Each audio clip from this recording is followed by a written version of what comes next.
Welcome back. ഇന്നലെ നടന്ന Mumbai versus Gujarat Titans മത്സരത്തിൽ കളിയിലുടനീളം ആധിപത്യം പുലർത്തിയിരുന്ന ഗുജറാത്ത് ടൈറ്റൻസ് 34 റണ്ണിന് ജയിച്ചിരിക്കുകയാണ്.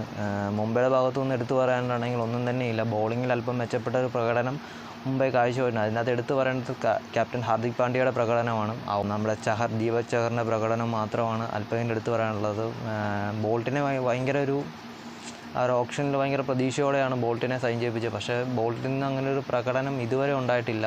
ഒരു മുംബൈയുടെ പ്രതീക്ഷ എന്ന് വെച്ചാൽ ജാസ്പ്രീത് ബുംറ തിരിച്ചു വരുന്നൊരു റൂമറുണ്ട്. അപ്പം ബുംറ തിരിച്ചു വന്നാൽ ഇപ്പം നല്ല സ്കോഡാകും. പിന്നെ ഇവരെ എടുത്തു പറയാനാണെങ്കിൽ പവർ പ്ലേയിൽ റണ്ണ് കണ്ടെത്താൻ പറ്റുന്നില്ല. അതിന് രോഹിത് ശർമ്മയുടെ വിക്കറ്റ് കഴിഞ്ഞ 2 കളിയായിട്ടും ലോ സ്കോറിൽ തന്നെയാണ് പുള്ളി പുറത്താകുന്നത്. അപ്പം അത് ടീമിനെ ബാധിക്കുന്നുണ്ട്. അതുപോലെ തന്നെ റിക്കിൾസൺ വലിയ കാര്യമായിട്ടുള്ള ബാറ്റിംഗ് ഒന്നും പുള്ളിയിൽ നിന്നും വരുന്നില്ല. പവർ പ്ലേ വിക്കറ്റ് പോകുന്നതും മുംബൈക്ക് ഒരു അടിയാണ്. പിന്നെ ഇതിലേക്ക് വരുവാണെങ്കിൽ നമ്മുടെ ഷൂട്ട്മാൻ ഗില്ലും സുദർശൻ അത്യാവശ്യം നല്ല ഫോമിലാണ് കളിക്കുന്നത്. അവർക്ക് പവർ പ്ലേ അനായാസ റണ്ണ് കണ്ടെത്താൻ പറ്റുന്നുണ്ട്. കളിയിലുടനീളം അവർ ആധിപത്യം പുലർത്തിയിരുന്നു പവർ പ്ലേ മൊത്തം.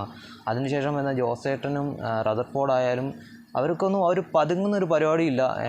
ഏതൊരു ബോളറിനെ അടിക്കാനായിട്ടുള്ള ഒരു തൻ്റെ ഇടം ഇപ്പോഴും നമ്മൾ ആർ വെച്ച് കണ്ട അതേ ജോസേട്ടന് ഒരു തരത്തിലുള്ളതും പറ്റിയില്ല. ജോസേട്ടനെ വിട്ടുകൊടുത്തത് ആറിന് പറ്റിയ ഏറ്റവും വലിയൊരു നഷ്ടമെന്നേ നമുക്ക് പറയാൻ പറ്റത്തുള്ളൂ. എന്തായാലും നല്ലൊരു മത്സരമായിരുന്നു.